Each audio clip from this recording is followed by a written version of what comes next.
Hello, everyone. Welcome to Parents Making an Investment.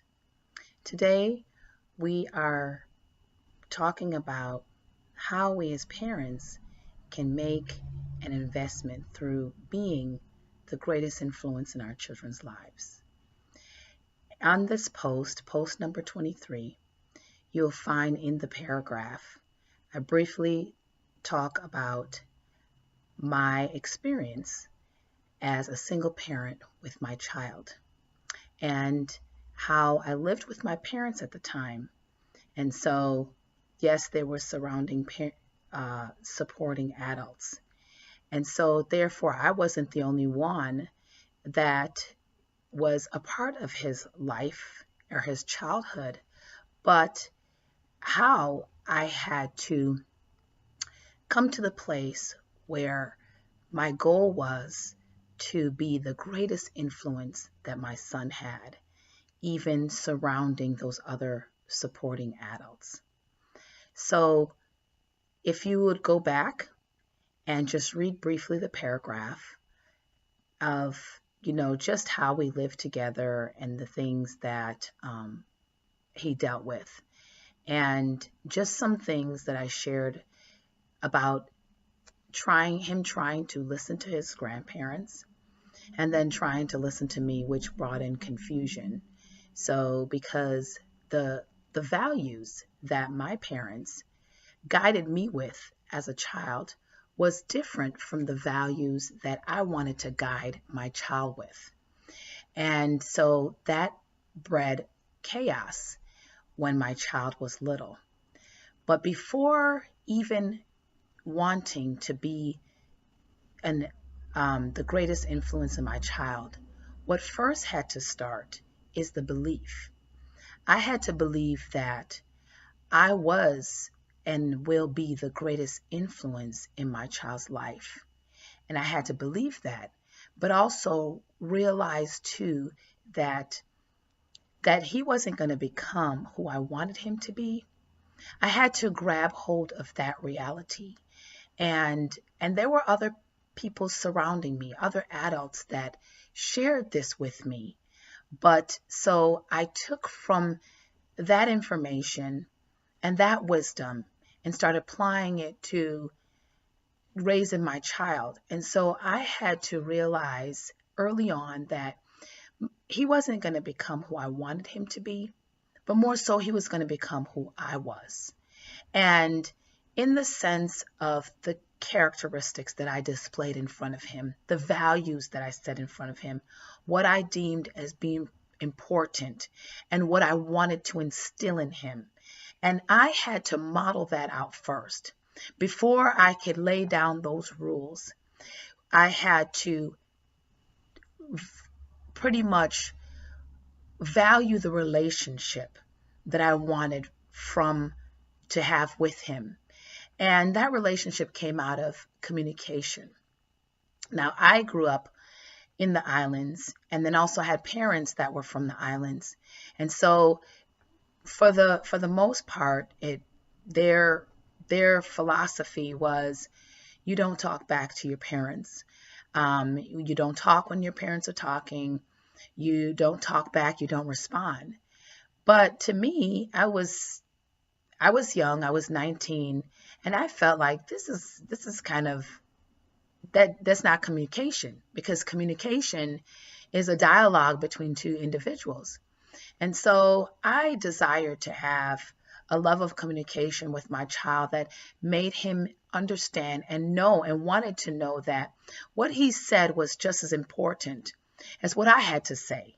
And not to say that I allowed him to talk to me anyway and be disrespectful, but when he had an opinion and he had feelings, and I had to acknowledge the fact that he had feelings and he had an opinion and he disagreed at times. And even though I was his mom, but he disagreed, whether it's what he wanted to wear or whether it's something I buy and he doesn't want to wear it, or even if there's a place he wants to go or what he wants to do, I gave him sometimes a liberty to choose what he wanted to eat at times by giving him a choice, choose where we wanted to go at times, And it's not all the time that I gave him that liberty because, at the end of the day, I am the parent, so I have to make wise decisions for him.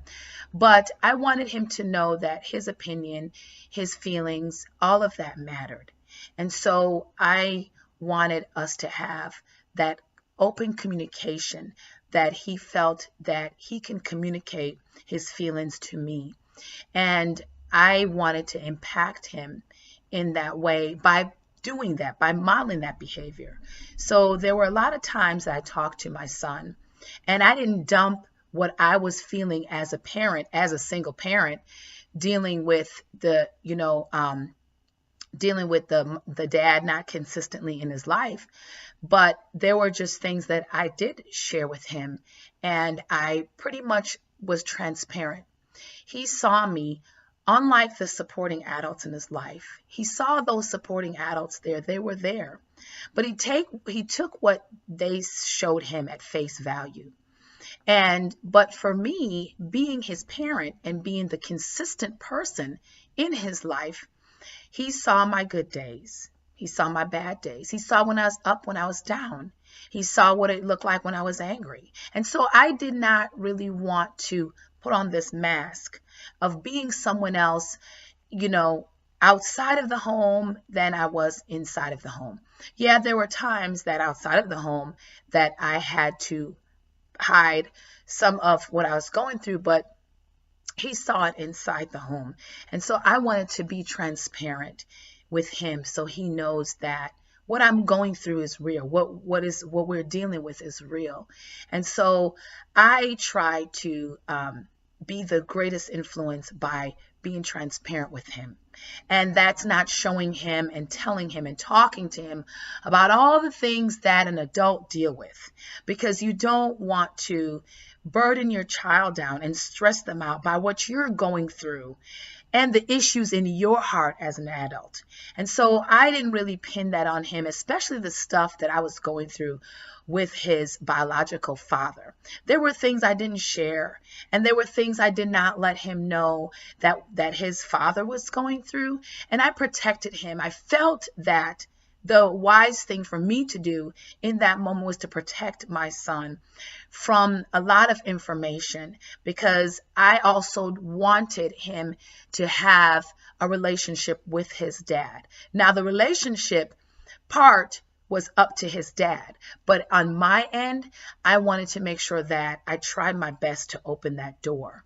And so I try to be a transparent person for him. Also, one of the things that I did and I felt was important to be the greatest influence in his life was speak words of positiveness. There are words that I find that in my culture that we play around with, and we don't think that they're negative words. But I realize from, just being in early childhood that those were negative words, because these children and my child would eventually believe what was spoken to him. So I wanted to make sure that the words that I was speaking would help to carry him through those moments of chaos. I tried to build him up even when there were some delays academically, and try to tell him how smart he was and how, he's super smart, and try to look at all his strength as opposed to the weaknesses in his life. And so even when he had supporting adults that, like my parents that supported him, took him off the bus, put him on the bus, was there with him when I couldn't be because I was working a full-time job. Early mornings I was gone. And so, my parents got him up in the morning, make sure he had a complete breakfast to go to school, and started him on his day, make sure his that his routine was consistent. But there were also things that I did to maintain that consistency in the morning routine, even though I wasn't there. And it was putting up signs in the bathroom to just even show him the steps of what needs to happen next: getting dressed, brushing teeth, eating your breakfast, getting your backpack. So then my parents just kind of moved him along in that routine in the morning, and just to help him to alleviate the stress that would have happened and he would have experienced if there wasn't that morning routine and he wasn't able to predict what was going to happen when I wasn't there. So in the moments that I wasn't there, I'm thankful that I had the supporting adults, but I made sure that I spoke those words and I communicated, and I tried to call in the morning so he could hear the last voice he heard before going to school and reminding him of what the rules are was my voice. And that is also a part of consistency. I know sometimes that we have jobs and our jobs don't allow that. But I felt that if I could even take 2 minutes away, even a bathroom break, and go in the office and call and just to say, have a wonderful day and do your best and to focus and remember to put your chair down when you get to the classroom. Remember to have your listening ears on. Those last words of me speaking or talking, communicating to my child at the start of his day would carry him through. And I believe that it would carry him through the chaos throughout his day. And I also believed it because when I didn't do it and I didn't get the chance to do it, I also noticed that it altered his day. His behavior changed a little bit throughout the day, and therefore it kind of threw his morning off, and the listening ears went out the window. And so because I noticed that the pattern of when those behavior change was at the times that I didn't make that phone call, I realized that in order for me to be the greatest influence in my child, even though that he had supporting adults around him, was to be consistent with the words, consistent with the routine, consistent with supporting whatever he was doing, the extracurricular activities, the programs at his school, being there through the science fair, the book club, participating, volunteering at his school, trying my best to be consistent, even with being a single parent and working a full-time job. And so if I couldn't be there in the morning, and I would take the one time to be on the PTA, go to PTA meetings, and then also to be a part of what they offered in the programs in the evening, and show up for the science fair, help him to plan and participate in the extracurricular activities that his school offered, being consistent in that way.